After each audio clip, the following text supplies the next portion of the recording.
사랑하는 영락교회 지체들에게 주 안에서 평화 인사를 전합니다. 오늘은 2024년 12월 4일 수요일입니다.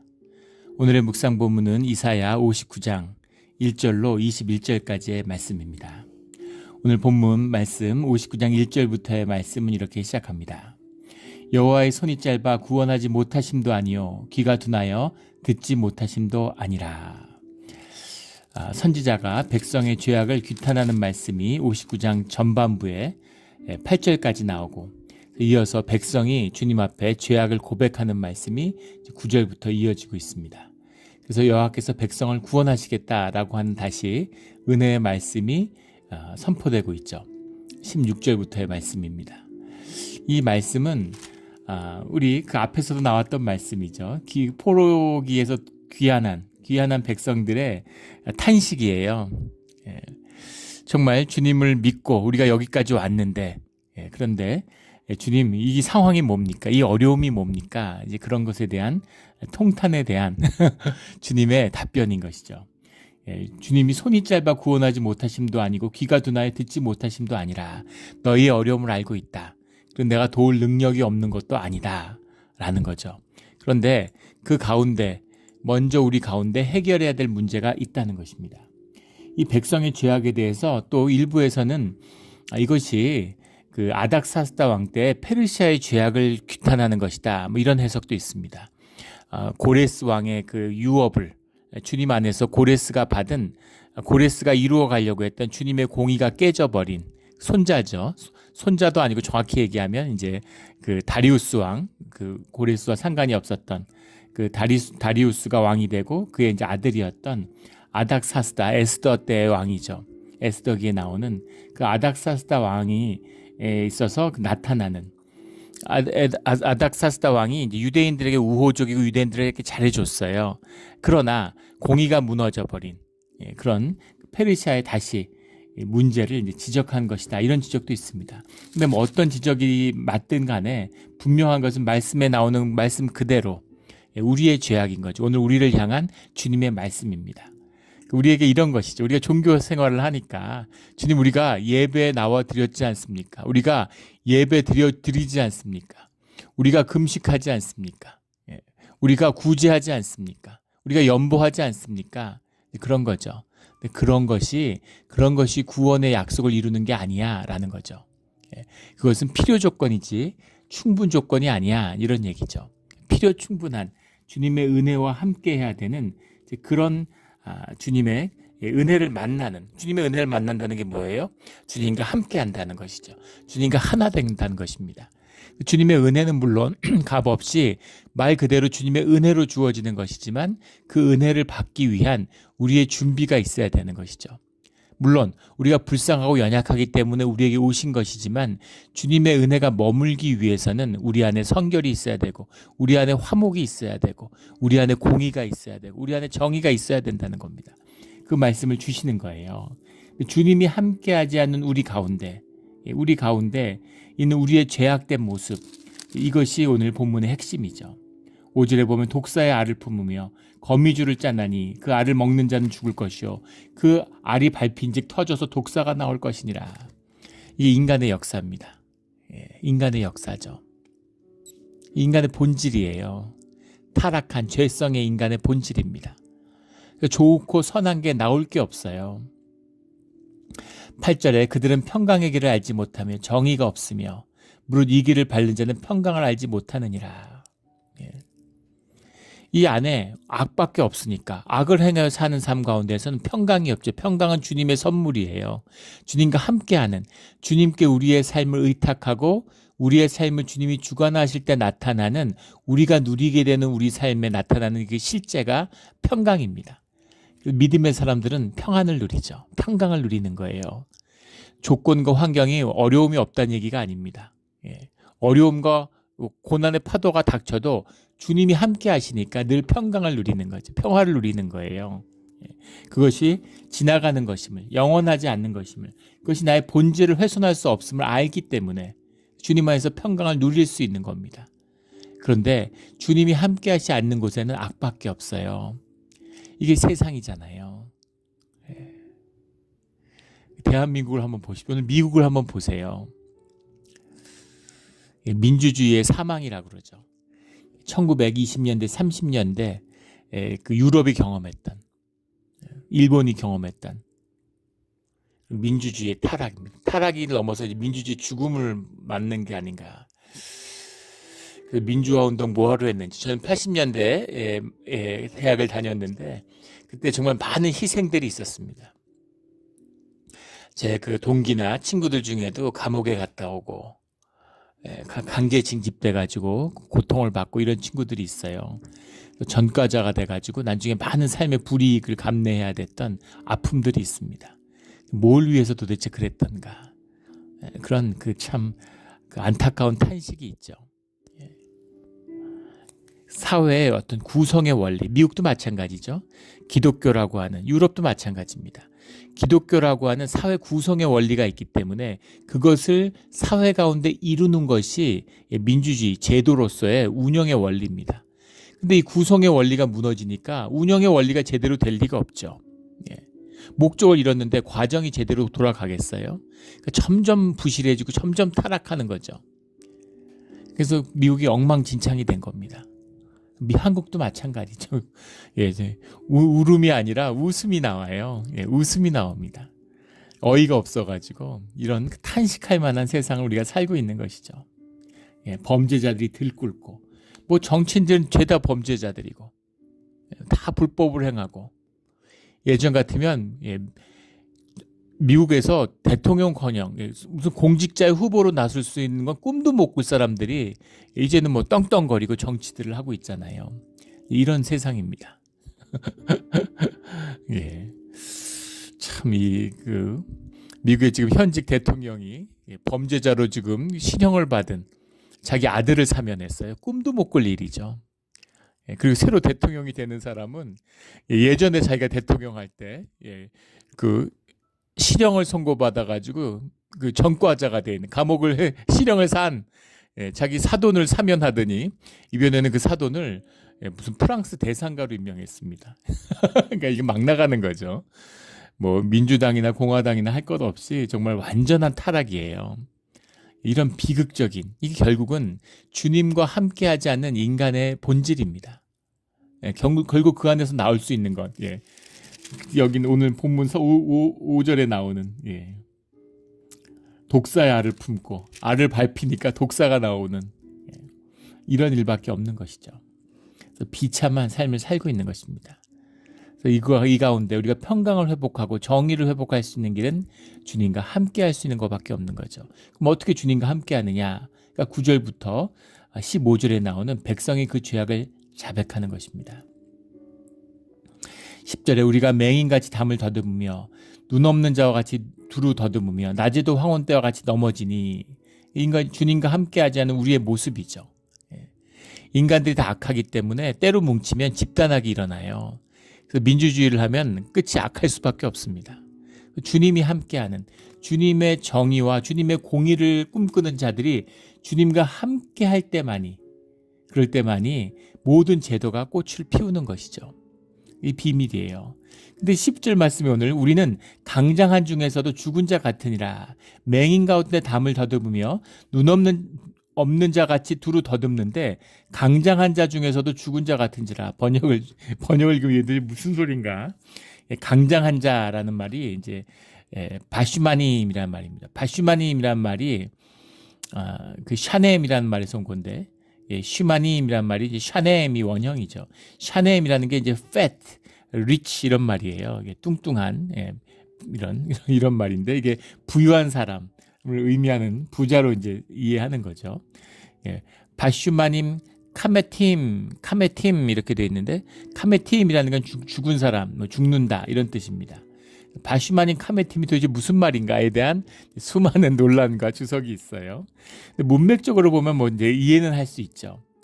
근데 이거 또 이 말씀이 이제 부자 가운데 죽은 자다라는 말씀이 이제 그 부자의 무덤에 묻힌 뭐 예수님의 표상이다. 근데 그런 건 좀 억진 것 같고요. 뭐 또 그렇게도 이해하기도 하고.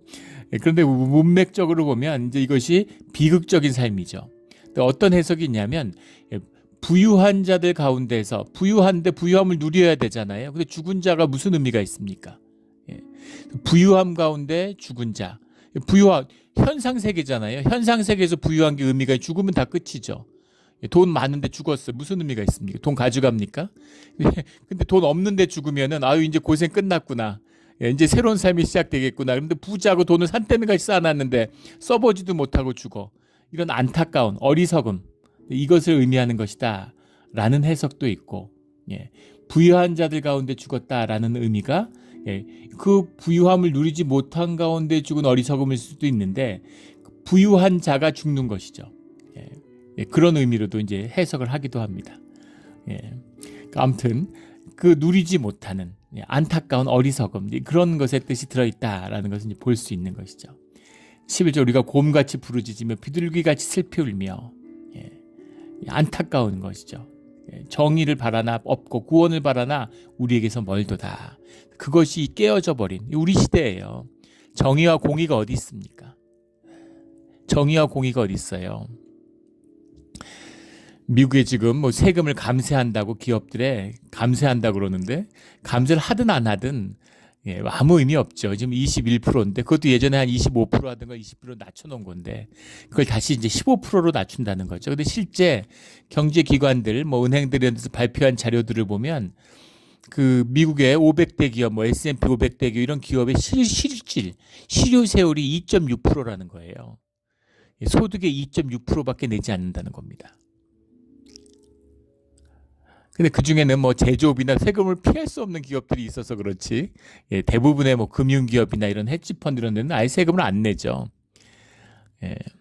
워렌 버핏이라고 하는 미국의 부자가 있죠. 미국에서 뭐 한 손에 꼽히는 그런 부자죠. 재산이 수백조 원이에요. 근데 그 사람이 그런 얘기를 해요. 미국의 세제가 얼마나 엉성하고 문제가 많은지에 대해서. 예. 그러면서 그 자기 비서가 자기보다 세금을 더 많이 낸다는 거예요. 합법적으로 단 1달러도 안 낼 수 있다는 겁니다. 어떻게 그런 세제가 있을 수 있을까요? 중산층은 죽어나는 거죠. 미국의 중산층이면 자기 세금의 한 60% 가까이를 세금으로 낸대요. 자기 번거로워서 반보다 더 많이 뺏어가는 게 어디 있습니까? 예. 1년에 12개월을 죽어라 일했는데 7개월치를 나라가 가져가는 거예요. 예, 너무 심하지 않습니까? 너무 심하죠. 세금을 너무 많이 가져가요. 세금을 깎아주겠다고 해갖고 정권이 바뀌었죠. 세금 깎아줄 수 있을까요? 예. 세금 깎아주면 돈은 어디서 나옵니까? 재정 적자 때문에 미국이 지금 벼랑 끝인데, 부도 위기에 몰려 있는데 국가가, 만약에 달러가 세계의 달러 본위 체제가 아니었으면 미국은 벌써 여러 번 망했죠. 예. 미국이 달러를 세계가 흡수해주기 때문에 미국이 여전히 떵떵거리고 잘 사는 겁니다. 돈이 어디 있어요? 그러니까 지금 이제 외국한테 관세를 물리겠다고. 외국에서 달러를 많이 미국에서 벌어가니까, 예, 그 관세를 물려가지고 세금을 충당하겠다는데 그게 되겠습니까? 예, 그 달러로 벌어가니까, 예, 그걸로 미국의 국채를 사주는 건데 관세를 매겨서, 예, 미국에서 그 흑자를 못 내면 그러면 미국의 국채를 못 사주죠. 미국이 빚으로 이렇게 떵떵거리고 살 수 있는 건 외국이 미국의 국채를 사주기 때문인 거잖아요. 예, 그러니까 참 예, 웃음밖에 안 나오는, 예, 조삼모사죠. 예, 정말 원숭이들처럼 놀아나고 있는 거예요, 국민들이. 어리석은 백성이죠. 안타깝습니다. 네. 정의가 어디 있고 공의가 어디 있어요. 그 본질은 무엇이냐면 주님이 우리와 함께하지 않기 때문입니다. 성실이 거리에 엎드러지고 정직이 나타나지 못하는도다. 성실이라고 번역을 했는데 14절에 성실이 에메트라는 말이죠. 에메트라는 건 이제 진실입니다. 트루스라고 하는 진실.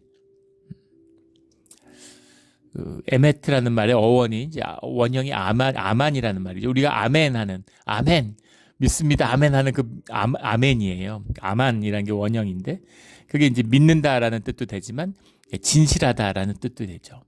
진실이 거리에 엎드러진 거예요. 우리가 오늘 이 말씀 가운데 12절 13절이 중요한데 여기 우리라는 말이 이제 계속해서 나옵니다. 우리의 허물이 주 앞에서 심히 많으며 우리의 죄가 우리를 쳐서 증언하오니 우리의 허물이 우리와 함께 있습니다. 우리의 죄악이 우리가 아나이다. 우리가 여호와를 배반하고 속였으며 우리의 하나님을 따르는 데서 돌이켜 포악과 패력을 막아요. 우리가 예, 우리가라는 말이 계속 나오죠. 죄와 허물을 주님 앞에 고백해요. 죄라는 게 뭐예요? 주님과 떨어져 있고 주님의 뜻을 모르는 겁니다. 주님과 함께하지 못하는 게 우리의 죄의 핵심이죠. 우리 주님과 떨어져 나오니까 우리가 악을 다스리지 못하고 우리의 악이 온갖 허물을 만들어내는 거죠. 그겁니다. 그런데 가슴 아픈 건 뭐냐면 세상에 내가 나쁜 짓 해야지. 우리가 하나님의 원형을 갖고 있다. 하나님의 형상을 갖고 있기 때문에 우리가 선한 것과 아름다운 걸 좋아해요. 정의를 앙망하는 마음이 있습니다. 그런데 우리의 육신의 더러움, 육체를 다스리는 능력이 우리 가운데 없는 것이죠. 그래서 그 능력은 오직 주님과 함께할 때만이, 주님의 영이 우리와 함께할 때만이 우리가 다스릴 수 있는 권세가 우리와 함께하는 거예요. 그게 없으면 죄악 가운데 살 수밖에 없는 겁니다. 우리가 진실하고 싶은데, 우리가 정말 참된 것 같은데, 우리가 정의와 의를 부르짖잖아요. 정치인들이 전부 다. 근데 왜 세상 전부 정치인들이 의를 얘기하고 자기들은 다 옳고 정말 나라를 위해서 헌신하고 있고 봉사하고 있고 자기의 사익은 취하지 않는데 왜 정치는 부패하고 썩고 제도는 점점 나빠지고 나라는 점점 어지러워질까요? 나쁜 짓을 하려고 나빠지는 게 아니라 좋은 일을 하려고 했는데, 잘 되게 하려고 했는데, 정의롭게 하고 싶었는데 결론은 악하고 더럽게 됐다는 겁니다. 이게 인간의 진실이죠. 난 정말 참된 것 같은데 근데 내 본질이 거짓이에요. 이게 인간의 비극인 거죠. 이것을 통탄하는, 우리의 죄가 우리를 쳐서 증언하오니 이는 우리의 허물이 우리와 함께 있음이라. 우리의 죄악을 우리가 아나이다라는 이 고백 속에 담겨있는 참된 뜻인 겁니다. 베드로가 주님을 위해서 목숨을 바치겠다. 거짓이었죠. 근데 정말 거짓말 치고 예수님을 속이려고 그런 걸까요? 아니죠. 정말 진실 갖고 자기 마음에 우러나오는 정말 자기의 마음인 거예요. 내가 주님을 위해서 목숨을 바치고 싶어요.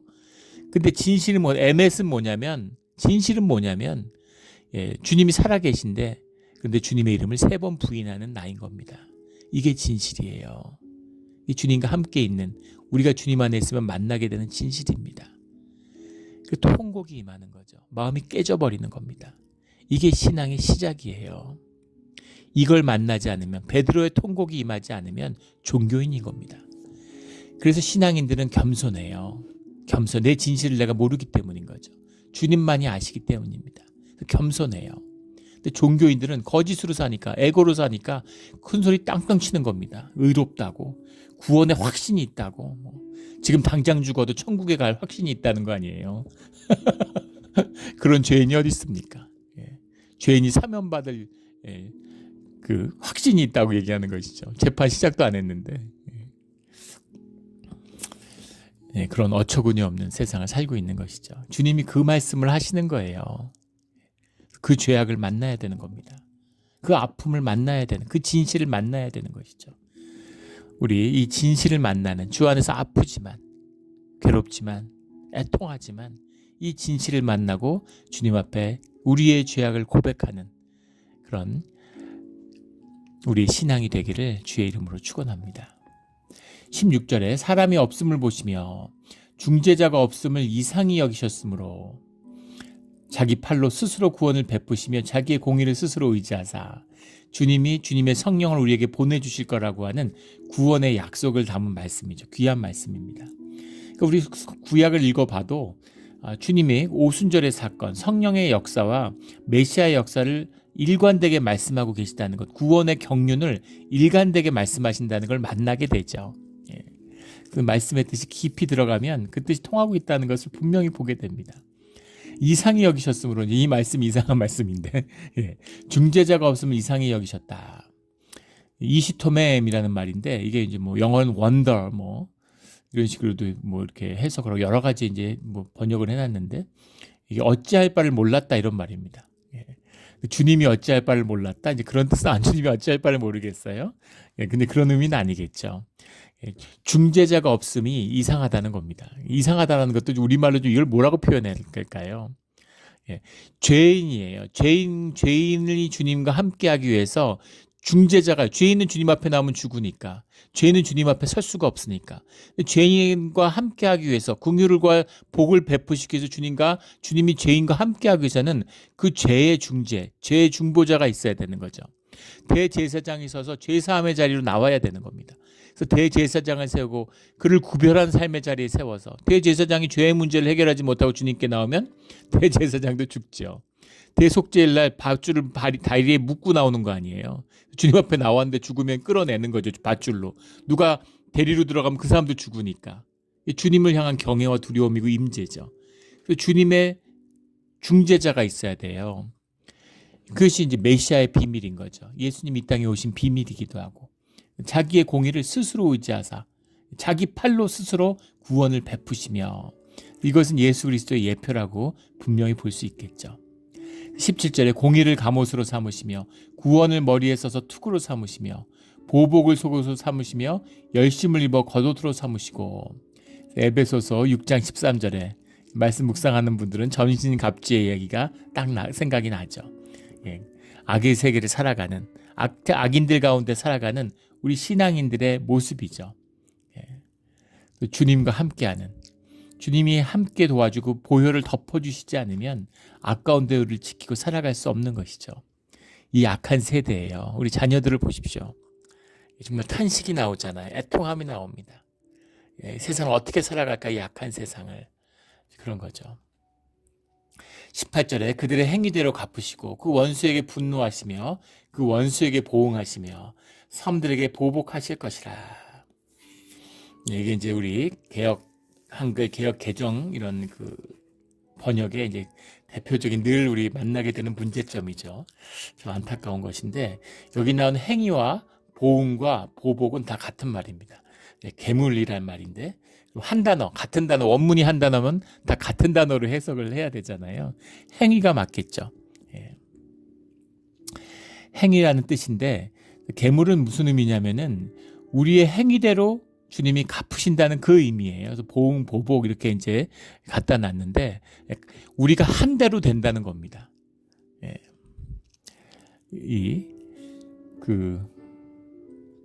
업의 이야기죠. 업의 논리예요. 이 세상의 섭리입니다. 주님의 은혜가 없으면 우리가 행위대로 우리의 삶의 열매를 우리가 먹게 돼 있는 거예요. 근데 그것만큼 무서운 게 어디 있습니까? 우리의 본질이 악한데 타락한 육신으로 죄를 짓고 살았는데 그 행위대로 갚는다 그러면 이거보다 큰 저주가 없죠. 이게 우리 삶에 만나야 될 진실입니다. 주님이 뭐 특별히 벌 주고 악인들한테 가서 너 악을 행했지 뭐 이런 게 아니에요. 그냥 내버려 두는데 그게 제일 큰 응징이 되는 것이죠. 살인하는 마음으로 살인을 만나게 되고 범죄한 마음으로 범죄를 당하게 되고 억울한 자에게 눈을 돌린 대가가 내가 억울한 일을 당하게 되는 것이죠. 내가 사람들을 밟은 대가가 내가 짓밟히는 거예요. 그런 업보를 치르며 살아가게 된다. 그 얘기입니다. 그것이 주님의 은혜를 떠난 자리에 주님의 심판이 되는 것이죠. 주님이 뭐 죄 지은 자들 쫓아다니면서 벌 주시겠어요. 그냥 놔두면 그게 저주고 그게 심판이죠. 주님이 심판으로 오신다고 하는 의미는 우리에게 공의와 재판을 해서 우리의 죄악 가운데 우리를 구원해 주시겠다는 거예요. 그래서 우리가 그 심판을 만나기 전에 우리의 죄의 문제를 주님 앞에 가지고 나가서 용서받는 자가 되고 구속받는 자가 돼야 되는 거죠. 그게 없이 심판이 온다면 멸망이죠. 끝입니다. 하지만 주님의 구속된 주님의 자녀가 됐을 때는 주님이 이 땅에 오신다는 것은 그것은 우리에게 구원이 되는 거죠. 그래서 우리가 주님의 다시 오시는 주님을 기다리고 오시옵소서 마라나타를 외치는 그 비밀이 여기에 있는 것이죠. 20절에 여호와의 말씀이니라 구속자가 시온에 임하며 야곱의 자손 가운데에서 죄가를 떠나는 자에게 임하리라. 21절 말씀에 내 위에 있는 나의 영과 내 입에 둔 나의 말이 이제부터 영원하도록 내 입에서와 내 후손의 입에서와 내 후손의 후손의 입에서 떠나지 아니하리라 하시니라. 여호와의 말씀이니라. 이렇게 은혜롭고 축복이 가득한 말씀으로 오늘 말씀의 결론을 내고 있습니다. 내 위에 있는 나의 영, 내 입에 둔 나의 말, 주님의 임재잖아요. 우리가 늘 말씀을 읽고 말씀을 묵상하고 말씀을 선포하는 비밀이 여기에 있는 거죠. 이 말씀의 모든 비밀은 내 위에 있는 나의 영이죠. 주님의 영이, 주님이 우리와 함께하고 계시는 겁니다. 이것이 악하고 타락한 우리가 선한 삶을 살 수 있는 유일한 비밀이에요. 유일한 길입니다. 이거밖에 없어요. 이거밖에 없는 겁니다. 이걸 만나지 않으면 다 결국 거짓과 헛된 것으로, 허무한 것으로 끝나고 말죠. 이 은혜를 종교의 거짓이 아니라 진실로, 우리의 심령의 진실로 만나는 우리의 신앙이 되기를, 우리의 삶의 실제가 되기를 예수 그리스도 이름으로 축원합니다. 아멘. 기도드리겠습니다. 하나님 아버지, 감사합니다. 오늘의 말씀의 본문처럼 우리의 죄를 주님 앞에 고백합니다. 그 죄를 씻기 위해서, 그 죄를 대속하기 위해서 주님의 십자가의 보혈을 흘려주신 것에 감사드립니다. 주님, 십자가의 보혈의 은혜를 떠나지 않는 우리의 삶의 자리, 우리의 가는 길이 되게 하여 주시옵소서. 감사하며 예수 그리스도 이름으로 기도드렸습니다. 아멘.